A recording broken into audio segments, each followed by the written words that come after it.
guys, how you doing? Today is a pretty cool day because I have got some new toys in the mail. These came just the other day. I bought them online, so it's pretty exciting. I got some new maps.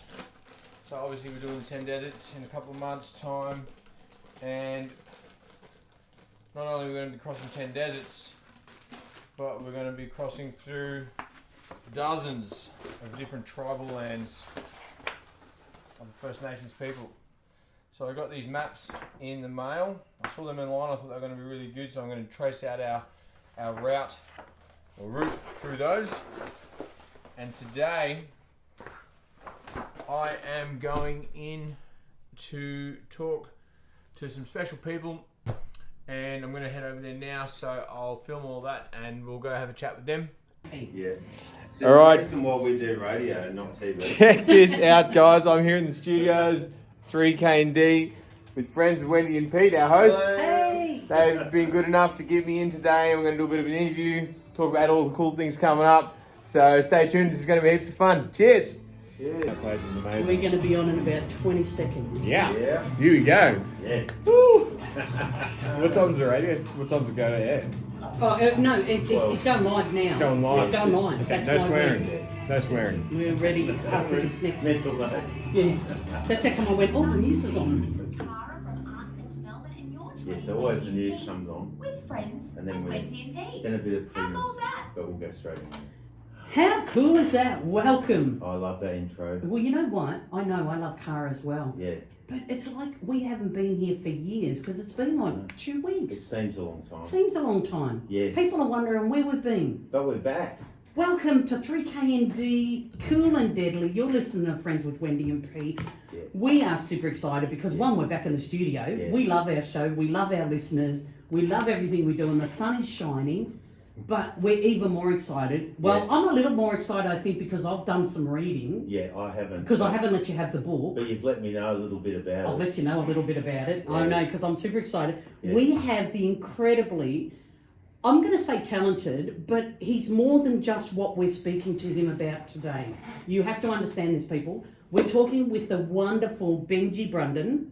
Benji, BJ. Just Benji's fine. Benji's Thanks, Wendy. fine, Yeah, lovely. yeah. And this man is extraordinary. I can't say this enough. I'm reading his book as we speak, and I can't put it down. The book is The Adventure of a Lifetime, Hunting Fear. But you are more than that, Benji. Welcome, and thank you for giving us time to actually come live in the studio here in Bundoora. Thanks so much for having me. It's actually really cool. It's actually really cool to be in the studio and having a chat with you guys and let you know about everything that's coming up and all the exciting stuff that's coming up, that's on the horizon. So yeah, thanks for having me. Exciting stuff, because we're going to get to that, because you've got something coming up in June, which we're really excited about. Yeah. But when you first sent me an email and we connected, I was just like, oh yeah, who is this guy? So I started doing a little bit of, as you do, Googling, Yep. you know, doing a bit of research as Dr. Google. And I was just went, this guy is interesting. And it was only just a snippet that I saw. And then you sent me your book, and thank you very much. But, oh my Lord. Oh my Lord. I can't put it down, and it's a type of book that you write in colour. Thanks. Yeah, look, I'm a descriptive writer, and you know, the gift of writing was something that was passed down to me by my mum. So, you know, my day job is, like, I'm a tradie. I've got a roofing business. So I was a high school dropout. It's something that when I told people in my circles that I was going to write a book, they kind of like laughed and said, you can't even read, you can't even spell your name. But that's not true. So because, you know, they have the stigma of being just another tradie at the pub. But so I'm really grateful for that gift that my mother gave me. And when I was traveling in 2018-19, I spent a lot of time in the bush alone, and I'd always have a notepad with me. So I was always taking notes. Sometimes I'd find like a rocky outcrop and just watch the birds come through the sky, or watch the buffalo on the floodplain, you know, just camels walking across the deserts. And I just take notes. So when I got back and it was time to put it all in, put pen to paper, I kind of already had the blueprint of what I wanted to write and how I wanted to tell the story. And obviously I started writing this book knowing with the end in mind before I'd even lived the end. Wow. Well, So- it's a wonderful gift your mother has given you, because there are writers that you can read and it can be quite hard to sort of picture what it is that they're trying to say. But then there are other authors who just make you dive right in and forget that you're there. I was still reading when we pulled up, and he goes, so I'll leave you there while I get the bags out of the car, and the love of my life for you, Pete. And it was like that, and I was just like, yeah, I just want to finish this page. And I just went, I actually better get in because, I've got to set up the show. Yeah. So it is a wonderful gift your mother's given you. Now, first of all, let's tell the listeners who you are and what you're about, what it is that you do. Yeah, so look, I've got a trade. I'm a tradie in Melbourne, but look, I've got a real adventurous spirit. And look, in 2016, my whole life came tumbling down. I lost my job with the Victorian Police. My marriage fell apart. My father died, and all those pillars in my life just came collapsing down. And I sort of just didn't know what I was going to do or where I was going to go next. And I decided I wanted to travel, and I travelled around Australia in a van with a motorbike strapped to the back, and started exploring some of the wildest parts of the country. And a lot of that was just by myself, solo and unsupported on my motorbike, with my van parked in sort of outback sort of campgrounds and things like that. And I was really lucky to explore some really wild places and really push the limit of what I thought was possible, of what I thought was achievable. Because at the time I'd had very limited time riding a motorbike. I was really learning as I was going. Had some really amazing experiences along the way. I spent 4 months in Kakadu working in one of the resorts there, and I got to spend a lot of time with the tribal elders and the tribal owners of the land. There's a really funny story about that. You'll see it in the book. And so they invited me out to go explore all their private lands, which is about 90% of Kakadu. Wow. So Kakadu is like this amazing national park. Is the biggest national park in Australia. Huge 200-metre escarpment wall, waterfalls cascading off that everywhere you look, crocodiles, sea eagles in the sky. Wow. Just buffalo on the floodplain. It's like something out of Africa. Yeah. And I think you in one part of the book you said something about Jurassic Park. Was that area? No, that was actually riding into Wilson's Prom, the southernmost point of there you go. the southernmost point of Victoria, or the Australian mainland. Yeah. So when you ride in there, there's black cockatoos in the sky, there's kangaroos on the side of the road, there's these giant mountains with rocky outcrops on them, And wombats the size of boulders, because I've seen wombats the size there. of boulders, and that's a wild wonderland as well. Yeah. And there's a million national parks in Australia where I was really lucky to travel and see these wild places. Yeah. But the Kakadu, I know you haven't read it yet. No. But there is there was really some awakening moments in that land. Yeah. And the energy of that place and the people was just incredible, and I really got to connect with country.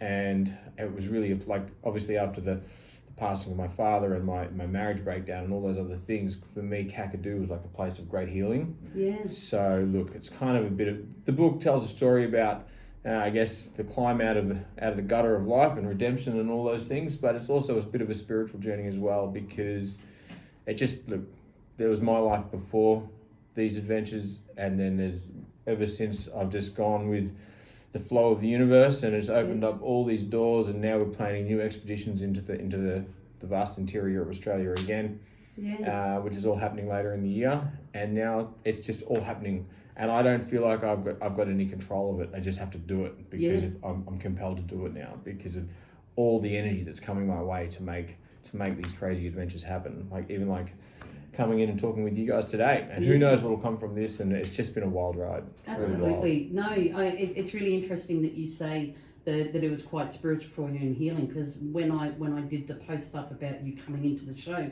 one of the overwhelming things that I got from this was the healing, your journey from when you hit that rock bottom and climbing out of it, and you're always self-examining and looking in.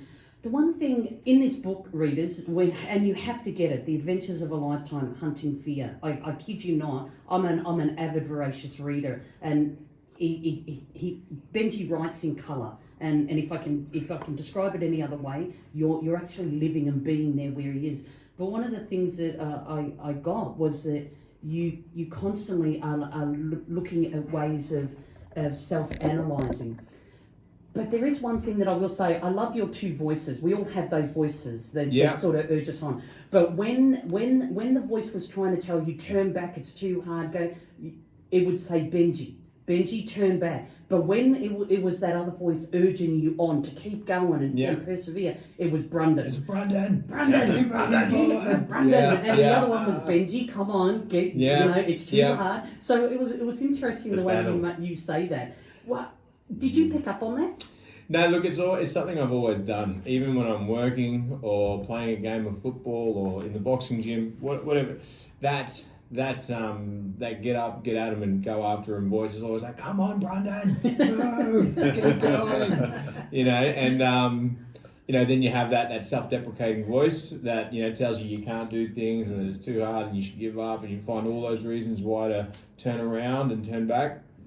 And I'd spent a lifetime listening to that voice. Yeah. Prior to all of this, I spent a lifetime living in a shell of what I was capable of. Yeah. And then I just got sick of it, and then it probably led to the breakdown of my marriage. It led to a lot of you've got to take ownership of all these events in your life, and you find yourself spewing up in the gutter of life, and you think, well, how the hell did I get here?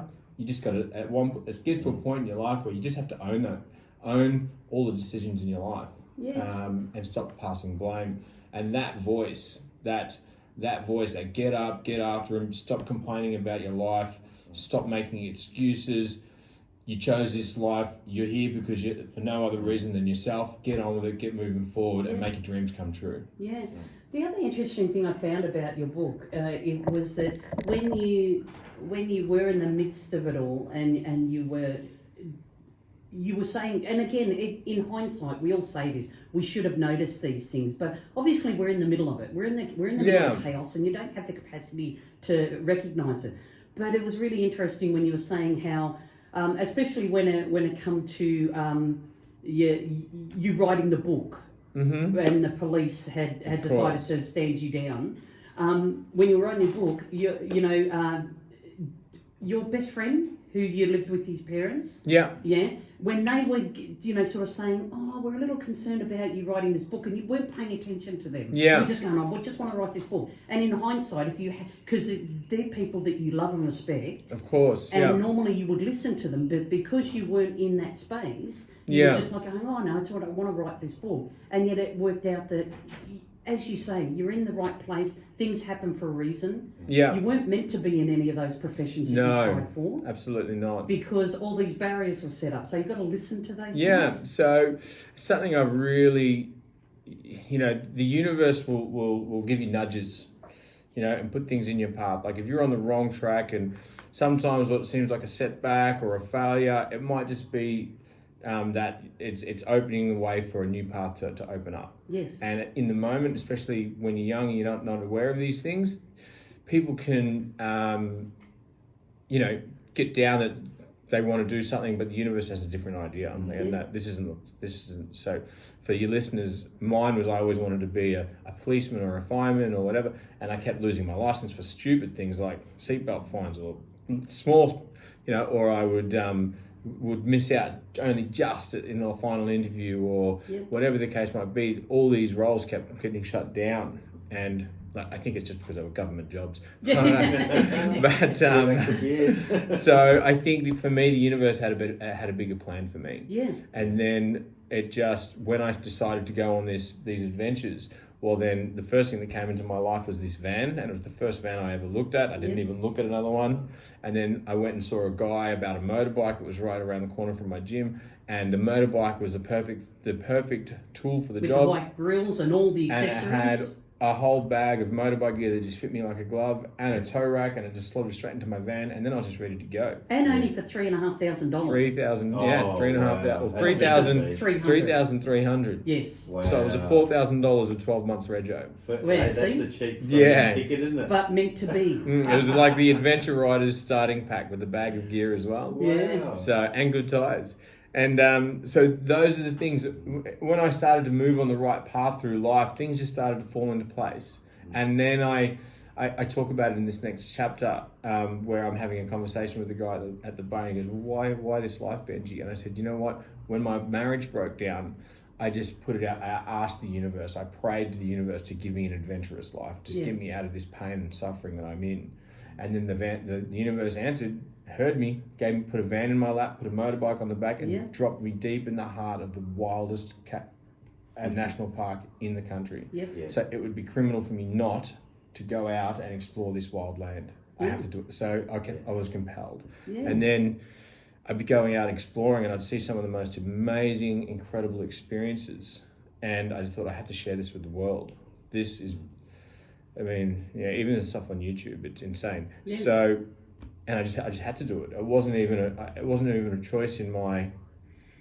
It was bigger than me. I had to share this story with the world. Like, for you listeners that don't know, I literally came from nothing, having never ridden a motorbike, spewing up, covered in my own piss and spew in the gutter of life. And 18 months later, I set a world record crossing the 10 deserts of Australia. Guinness World Record. Congratulations. And I'm just gonna say what those deserts are, and if I put my glasses on. So it is the Terrari Desert, Strzelecki Desert, the Sturtstone Desert, the Simpson Desert, the Perdurka Desert, the Great Victorian Desert, the Gibson Desert, the Little Sandy Desert, the Great Sandy Desert, and the Tanami Desert. That's correct. They're the 10 deserts you drove through to get this Guinness World Record. Yeah. Solo, on a motorbike. Yeah. So it was wow, congratulations. Again, the journey of healing hadn't yet finished once I finished this lap of the map. And I just wanted to keep challenging myself. And after all these successes I had over the first year of travel, I just knew I could do it. And when it was so crazy, I had all these amazing experiences, and I came back to Melbourne and it was just work as normal. All my friends were like, oh, you went for a motorbike ride? That's great. Let's go to the pub. I was like, nah, something's changed in me. Something's changed in me. There's new energy in my life now. So I wasn't ready to come back to the dull pull of society.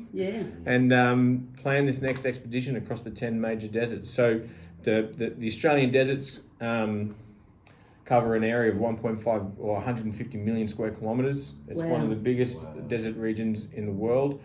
70% of the Australian continent is covered with desert region, and only less than 3% of the population live in those areas. So it is quite literally one of the largest, most isolated areas on the planet. And you're going to do it for a second time. We're going to do it for a second time, yes. So after that first time, I did it in 2019, and I was by myself with 50 litres of fuel strapped to my back and 20 litres of water and tools and camping gear and survival equipment and a medical kit on my waist, and just riding across the desert like the Exxon Valdez. It was pretty crazy. Even when I think about it now, I tell the story and I'm like, that was actually me. Oh my God.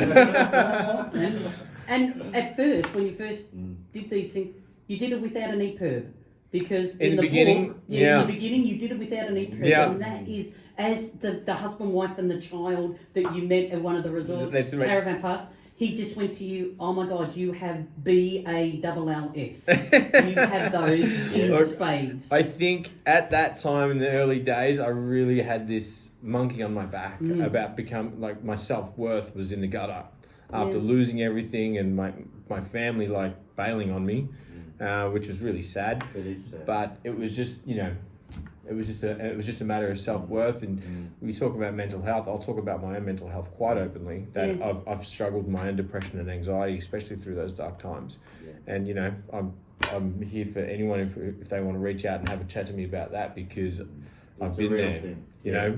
We're not all these super soldiers running around the earth. No. We're all human. And I love the fact that you are open and honest about it and very raw. You don't, it's in the book it's laid bare. You realise how serious it is and how hard it is to get out of it. Well, you don't get out of it. You're basically replacing it with a positive. Exactly. In those early days, it was.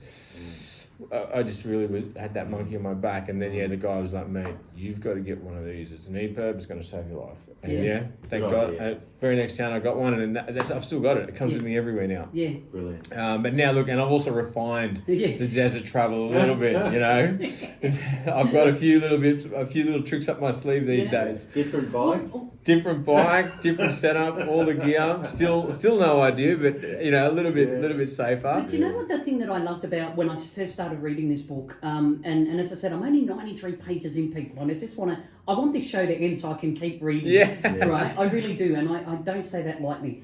One of the things that I love about it is that when you just said before, we're all in the place that we need to be, and if we pay attention and we think we can. But one of the things that I liked is that when you were giving advice to other travellers you've met along the way, like the young 20-year-old who had no idea about how to check his tyre pressure and that, you just automatically went into that, I'm helping people, this is who I am. But without knowing that that's where you're going to end up. Like, even though you were in a journey of self-healing on this trip, you still, that part of you that where you were going to be shone through early, and that's what I picked up on. Oh, that's really interesting that you've picked up on that, Wendy. But yeah, look, it's part of my nature. I'm a trainer by nature. I'm a nurturer by nature. You know, we're always going out bush, and people are always opening up to me. It just seems to happen that way. Yeah. A friend of mine messaged me late last night and said, Benji, I've had a fight with my boyfriend. I need help moving house. Can you help me tomorrow? I said, I got an interview. I'll be right there in the afternoon. I've got the trailer in my car now. So there you go. I'm the guy that people call all the time. It just is what it is. But it's interesting though, because as you said, when you were giving advice to some of these people that you met along the way, in your head you're going, who am I to be giving advice? I'm in chaos. But it was really great that you were still able to, like, no matter what we're going in, we never take our own advice as human beings. We don't. We know what we should be doing, but we never do it. No. But I love the fact that you just went, you went and gave them the advice or helped them or showed them how to do stuff. But in your head you're like, what am I doing? Yeah, well, I know how to check look, some of these kids are driving around Australia and they got no idea what the air pressure is in their tyres. They don't know how to check the oil or the coolant in the rain. I'm like, man, I thought I had no idea. You have no idea. So, but everyone's out there having a crack, and that's how you learn. Yeah. You know? I loved when your cousin joined you from the Philippines, the pastor. Yeah. And he was so intent. He's a great spiritualist, but he's also a great photographer, and he chronicles his trips all around the world. And when he joined Benji on this trip to Darwin, in this part of the book I was reading, they were crossing the Gib River or the Gib River Road, Gib River Road.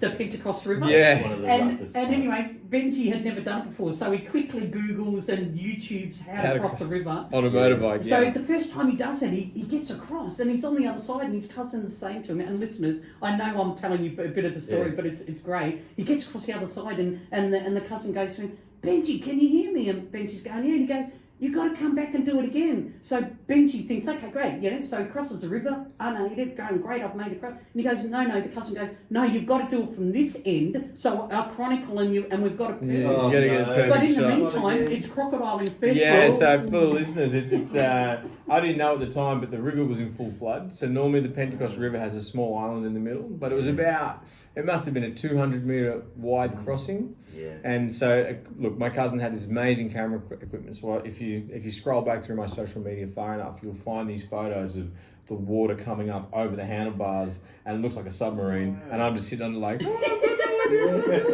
but I got across, and I dropped it. I think we did it 3 or 4 times just to get the perfect shot. Yeah. And but the whole time I'm just thinking there are big salty lizards in this river. But the cousin wanted to get the perfect shot. Yeah. But I like the way, right? When Benji's going, no mate, I nearly lost it last time and I could drown and I could lose the bike. Yeah. And anyway, the cousin goes, okay then, if you really want to give up and, all this stuff, really, the competitive nature in you. I'm not going to give up. I'm not going to give up, I'm not a quitter. I love that cousin because he knows you so well. Yeah, he does. He knows how to push my buttons. Yeah, it's so easy. It was so funny. I mean, even just 93 pages in, just the adventures you've had. You know what I love about it? And after looking at your website and looking at some of the videos around that you've done, for those of us that can't get out to places like that, I thank you, because it's like I'm there. It's like, wow, this is a beautiful part of the world that I've not seen. Oh, you're going to lose your mind this next chapter. I'm excited for you, really. Oh, my Lord. I even, because there's the audio book as well. Yeah. So, I was going through some hard stuff a while ago, and I just put that particular chapter on, and it just brought me straight back to to riding my bike across these floodplains and the birds filling the sky and casting shadows over the setting sun. Yeah. The magpie geese and crocodiles in the wetlands and snakes hanging out of the trees. There's some great stories coming up. I love when you talked about the snake in your path, and you just went, I can't really do much about it. It's there now, and luckily it ran on. While it slithered off into the grassed area. But you actually mentioned in part of this book.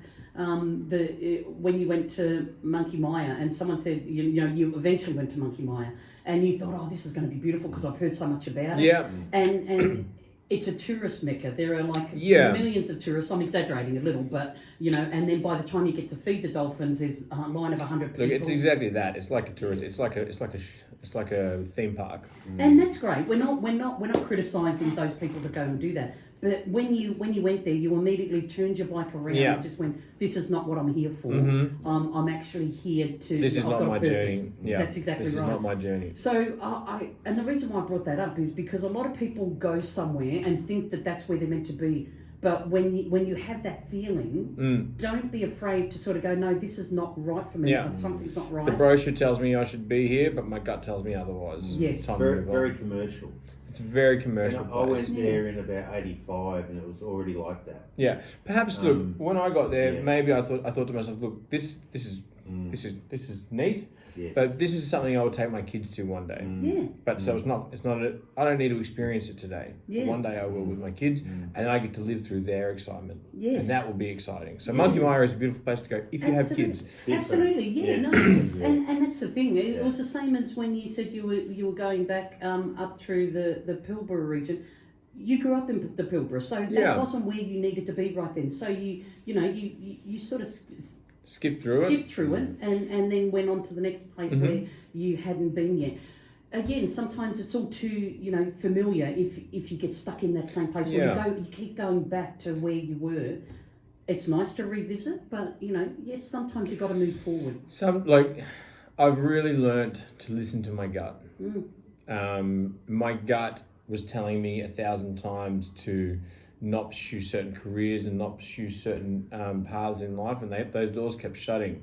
And I talk about the law of attraction in my new book, which I'm writing. That's a whole other story.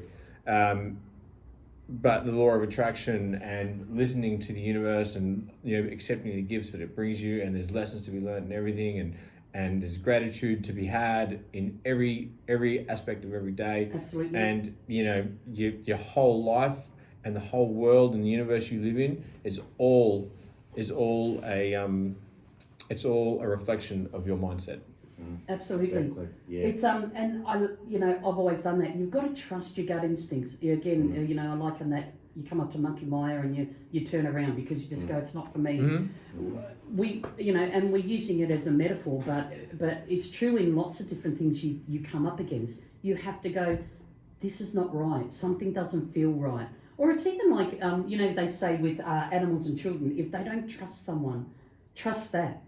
Yeah. Trust that, because children and animals are quite intuitive. They're with their gut, Yeah, and so, we tend to lose that as adults. Yeah, because we're told to live and be a certain way and act and live a certain life and adhere to a certain set of rules. For better or worse. For better or worse. And people, look,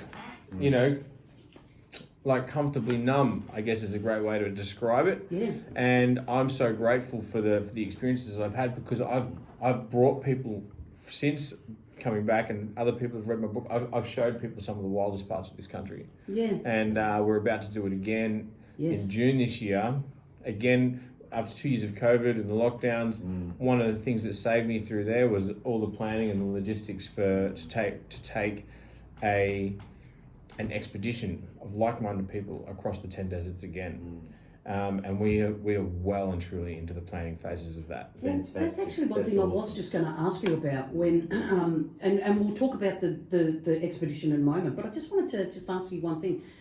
You did this trip in 2019, and then all of a sudden COVID hits and lockdown. Yeah. And I know you just said, you touched on it briefly just then, that the planning of this trip was the thing that saved you. But that would have been really hard going from being out in the vastness of these deserts to all of a sudden coming back and having COVID hit and then being locked down, like especially coming back to Melbourne lockdown. It was, look, it was just like, look, I know everyone went through it. Everyone had their pain. You know, everyone's got their story from COVID. And, you know, I'm no different. But I was so excited when I got out of the desert. The book was 90% written. I wrote the rest of the book. We had it edited. I organised a book launch. The weekend we went into lockdown. Yeah. So it was just like, oh, and then it was, you know, I remember, look, it was such a good news story that, you know, this guy had set, you know, this local guy had set a world record, Melbourne guy. So I spoke to I remember speaking to 60 Minutes. Yeah. And an Australian story, and they were all like, mate, this is an amazing story. Yeah. And this is the producers at 60 Minutes. They said, mate, this is an amazing story. I tell you what, we've got a virus coming out of China. Let us deal with that and we'll get back to you. That was the conversation we had. That was the conversation I had with 60 Minutes. Wow. And 2 years later, it's old news. It's old news. But look, this year, it's the first year the deserts are open. Yep. And what I'm really excited about, and I've got to shout out to all the men and women that are going out there to have a go at breaking this record. There you go. There's I think there's maybe half a dozen or more people with incredible skills, incredible motorbike resumes that are going out to try and break the record, and they're all trying to do it with the same ethos of solo and unsupported, Right. and trying to keep within the nature of the challenge. the challenge. Whereas there's nothing in the rule books that say it has to be unsupported. You can have a helicopter crew chasing you if you really want it. So it's quite humbling to see that I've this event has become something in the motorbike community that it's like the last great frontier. Yeah. Everything amazing. Like you can climb Mount Everest. There's a tour group that takes you to Cape York. There's a tour group that takes you across the Great Wall of China or the Silk Road or I don't know, Machu Picchu. Yeah. But the 10 deserts of Australia are quite literally one of the last great wildernesses left on the planet. Yeah.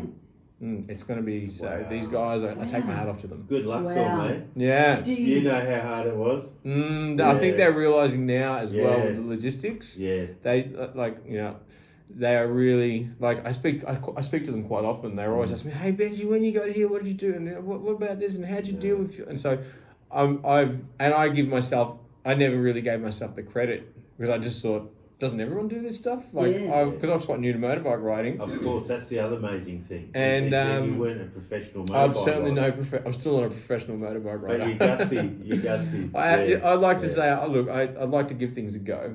Yeah. And so now these guys are there. I think the status of this thing is, or the magnitude of what's involved in achieving it is starting to hit home with people. Certainly the guys that are out there trying to emulate it. Yeah. And that, I guess, is humbling for me. That I never thought that this would be something that is so sought after. Yeah. But I think as more and more people do it, I know a half dozen guys or more who've tried and failed. They've had mechanical breakdowns or they've hurt themselves or whatever the case might be. Yeah.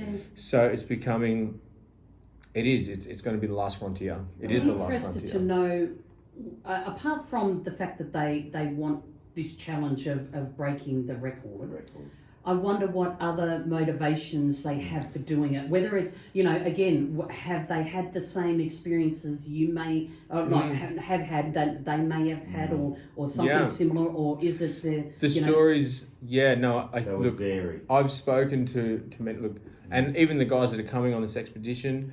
There's got to be something more, more than just ego that drives people forward. Yeah. And it's not my place to tell people stories, but there are some amazing stories that are coming into the desert with me, and I've told them all, you come out the other side, whatever story you have will change you. Yeah. You will have a different story. It's really great. Actually, you mentioned you say things like that in the book, and that's one thing I love about this book as well.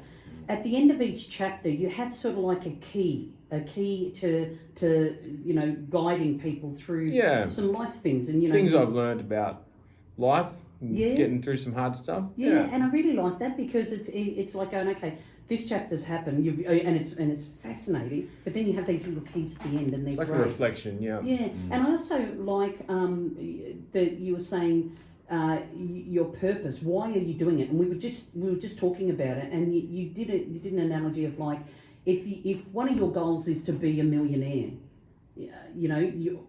how are you going to get there? What are you going to do? What are you going to do to get there? And what's your motivation? What are your reasons behind it? And you said if it's just to have money at the end, you're probably not going to reach it. But if it's you come from a poor background, you don't want your children to know the same poverty as you, you're more likely going to succeed because of your motivation. Yeah. So this is one of the keys I talk about is like understanding why. What's your motivation behind whatever your cause is, to cross the desert, to own a big house in the suburbs, to drive that far. Whatever the motivation is, like things are going to get hard in life.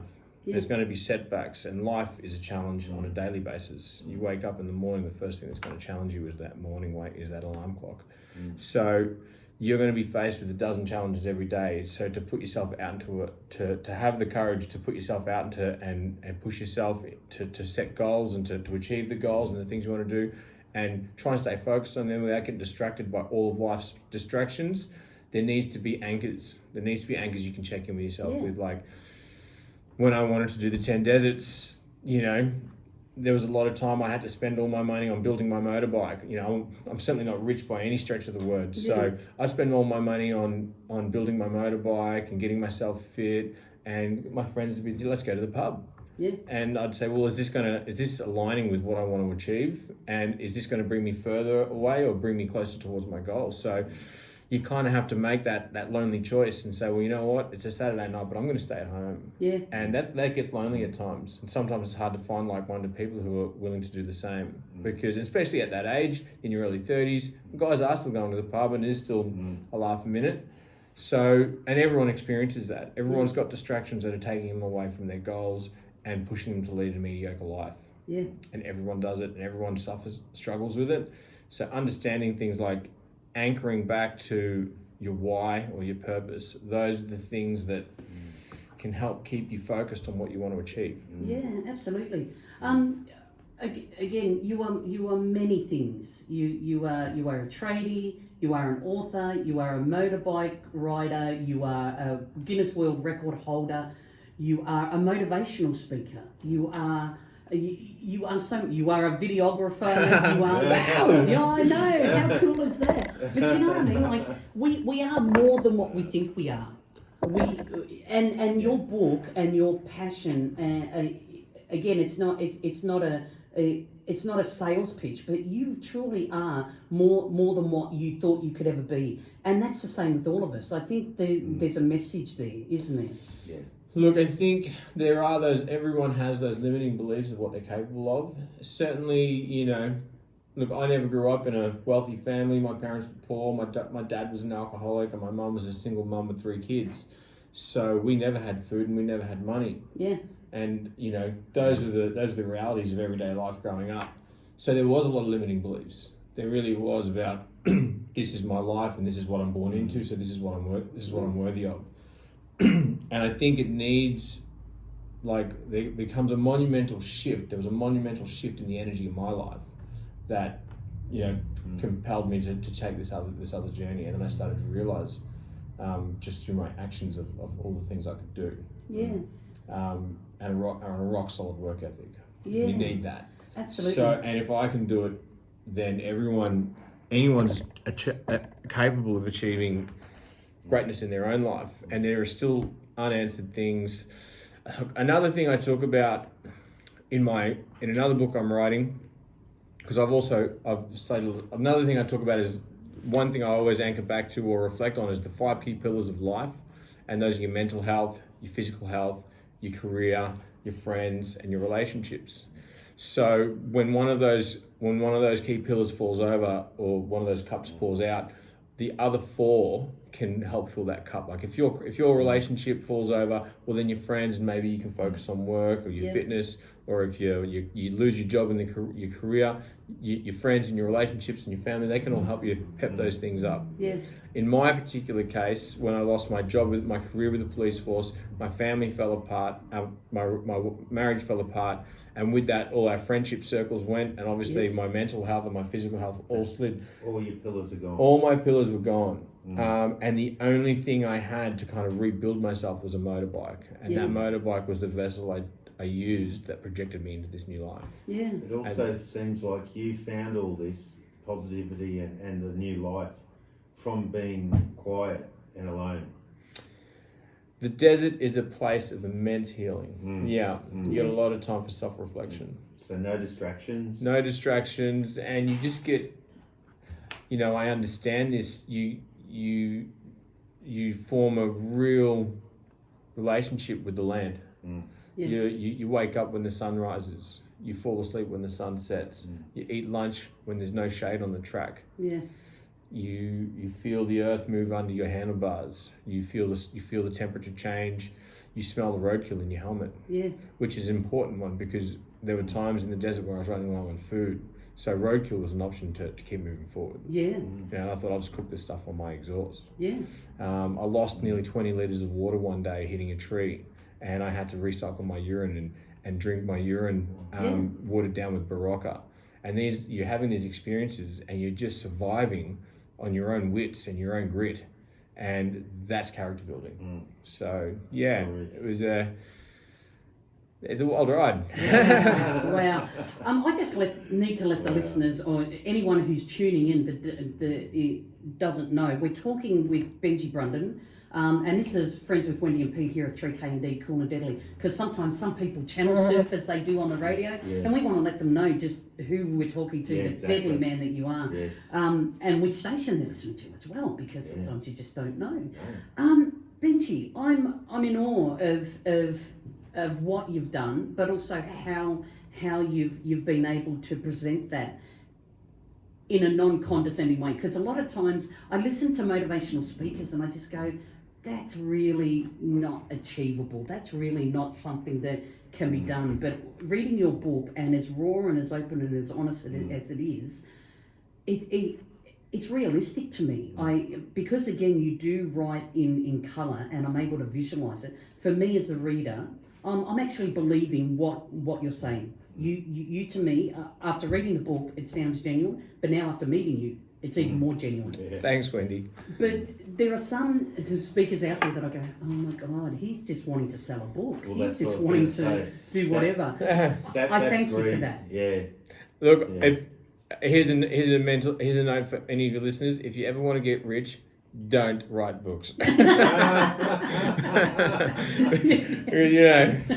Trust me. Still be happy doing I'm not riding a rally bike. I'm riding a cheap little bike. Well, actually, I like at the start when in your foreword, at the end of your foreword, you go, by the way, this isn't a book about bikes. Yeah, that's right. And that's the best bit. Well, not the best bit in the book, but it's the best thing to do at the very end of the foreword, because at first I was thinking it was all going to be about it's going bikes. to be a macho. I rode a bike. I got really fast. I did 1 million push-ups. It's got nothing to do with it. We've got this many revs per whatever. Yeah. You see, that's the bikey coming out of me. But anyway, you know what I mean? Like, and I like the fact that you did that, because it made me go, okay, what's to come? And it's really great.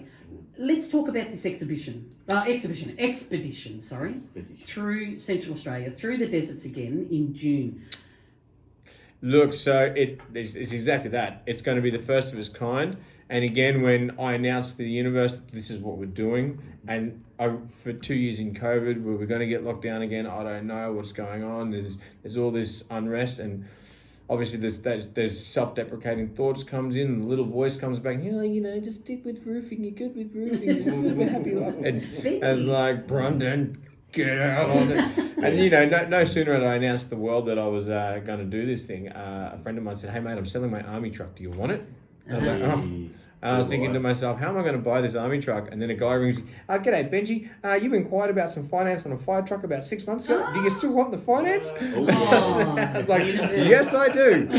So 7 days later, there was another 6-wheel drive army truck in my driveway. I was like, okie dokie. It looks like we're doing it now. Yeah. And there was, that's just another story of all the crazy things that just come my way. Yep. And all the stars align. Yep. All the stars align. So, look, we've got 2 6-wheel drive army trucks coming through, and hopefully we've got another a dedicated medical vehicle coming with us. We've secured some really great sponsors in Light Force Australia. Survival First Aid have also come on board. So great. all of our riders will have their own personal med kit. The trucks will have trauma kits in them. It's going to be if we're lost in the desert at night, Light Force has supplied us with these amazing lights. So we're going to be able to light up base camps like Christmas trees. Yeah. So if we lose our way in the desert, you literally just navigate back to the lights. And we thought about all these things. We put all these things in place to keep the guys safe. It's going to be a small team of guys, but it's going to be 6,500 kilometres. We're taking a similar route than the one I did in 2019.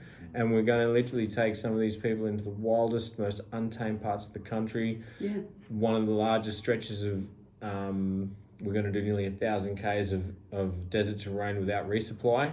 So it'll be about 4 days, possibly 5. So to take water, fuel and supplies across those stretches for motorbikes, trucks and men and women, it's just going to be a logistical feat in itself. And not just half a dozen tins of tuna, as I've read in the book. Not just half a dozen tins of tuna, no. So we're going to have a camp host on this one. Yeah. Shout out to Liz as well. She's coming along. It's going to be wild. Do you know the thing that really interests me when you just said, all those logistics and the sort of stuff like that?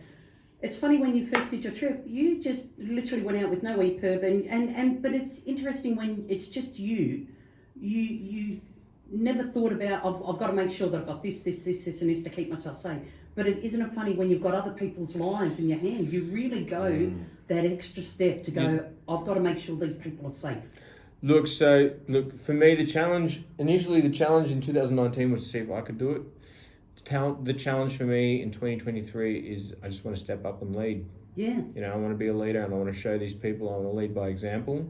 And I want these people that are coming along, they're all inspirational people in their own right, but they're looking to me for leadership, and I don't want to let them down. Yeah. So, and it's something, it's another thorn in my side that I never got to be in the military, and I never got to be in the police force, and I knew I had all these great leadership qualities, even if I do speak humbly about them, that I'm using whatever means I have at my disposal to prove to the world that I've got what it takes. Yeah. And I think, these cops made a mistake, so stuff them. Oh my God, they did, didn't they? Yeah. Missed the boat when you get this book, readers, listeners, when you read this book, you will say the same thing. Vic Police got it wrong. They got it wrong. Look, so wrong. And you know what? But thank God, because if I was in them, like I would have never have done. I would have never have lived this life, and the universe knew that this was coming. Yeah, absolutely. Do you know, it's really interesting because I literally think to myself that when people do get things wrong, right, and they do say things like, you're not good enough, or you've done this thing wrong, you're a good guy, but sorry, we can't help you. I think to myself often, I go, what is it about me? Because you normally question yourself, what have I done wrong? What is this? But then how you're able to move past that. I love how you've been able to do that. Yeah. And it's a really great lesson for all of us, because we're all down on ourselves. Yeah. Yeah, and I just think to myself... And also it wasn't meant to be, as you say. Look, that's what I mean. You've got to follow your own destiny. Even now, there's a few things in my life, and I just think, you know what? It'll all work out. The path will show itself. There is a way forward. I can't see it yet, so you just have to put your faith that there's a higher power at work, I believe. Yeah. So you were saying that you're wanting to take this tour, this expedition through some Aboriginal communities in Central Australia. You're wanting to connect with some communities? Absolutely. So look, in 2019 I was really grateful for the opportunity. I stopped into the Martu Lounge up in Pangur, up in East Pilbara. Yeah. And I went and did some work with the kids there in the community. And the kids just had so much fun, and we all had so much fun together. Like, we cooked up some of my dehydrated meals, and I showed them how I ate those, and had apple crumble, so they loved it. Nice. And then the kids just asked the principal if I could stay another day, and they invited me to go bush with them. So that was really, really special. Yeah. So the next day, I got to stay in a nice warm bed, have a shower, go out bush the next day with the kids. So hopefully I'll get out there again this year, but also through South Australia, there's some really remote communities in South Australia that I want to connect with. Maybe in Coober Pedy, we'll be going through Coober Pedy. Yeah. And I've done a few talks with schools and kids now, and I talk about resilience and setting goals and reaching for a better life. Because a lot of these kids growing up in small communities, I grew up in a small community of small town of Tom Price, had a population of about 2,000 people. Yeah. And we were just all walking barefoot together. Chinese kids, Filipino kids, because I'm Filipino as well. I was just going to say that. Filipino mother, Swedish father. Yeah, Swedish father, was a miner, Filipino mother. Yeah. Join the dots. Yeah. So we were just, all the Aboriginal kids, all the Chinese kids, all the Filipino kids, we're all just walking to school together in bare feet. So that's my background, and I come from one of the smallest, most isolated, remote towns in the Pilbara. Yeah. And now I'm in Melbourne in a radio station talking to you fine people about setting more world records and having a grand old time. So it's just, the journey's been incredible. Yeah. Oh, it has been incredible. Look, we're going to have to let you go because we're coming into the news, but also what I want to do is I want to invite you back. Yes. There is so much more that I want to talk to you about. Yeah. Closer to the time that you're going to be heading off. Yep. We want to get you back in. When I get close to the time, I'll have the truck ready. So we'll bring the truck in. Oh my Lord. Yeah. Awesome. So might even be able to work it out. We can get some kids involved, or I can go to a talk at one of the schools. I don't know. We'll work something out for sure. Out. And Ruth McCall, Rotary Preston. Maybe we can. I'm going to introduce you because I think Rotary Preston need to talk to you. And the RSL. Can we get involved? The RSL. We've got Rotary Preston. For all your listeners who can't cross the 10 deserts, I'm doing a workup ride in Big Desert here in Victoria, Anzac Day weekend. So it's a 2-day ride. Wow. It's going to be a beginner intermediate ride for anyone who's interested in a bit of adventure riding or just want to come and drive along and do support. We're going to do dawn service on a sand dune and hopefully get the RSL up there involved. So that's going to be a real, a mini adventure, which is like a workup training exercise for my crew. Yeah. So basically we do that over 2 days. You just got to repeat it for 30. Fantastic. Well, I'm going to let the listeners know you actually are the founder of Daring to Venture. Now, this website, Daring, DARING, the number 2, Venture, VENTURE. Get and check it out. Benji Brunden. The Adventure of a Lifetime, Hunting Fear. Oh my God, this book has gripped me. I literally, really. I can't tell you how it's just grabbed me already, and I can't wait to finish reading it. And I apologise to you that I haven't finished it already. I'm really grateful for your words of support.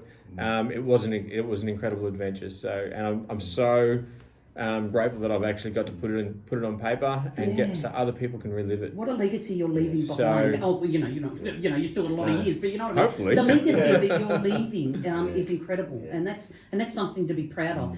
Proud that you've come from where you have to now, but the chronicling of your life is a legacy that is just worthy of your life, and I think it's amazing. You need to come back.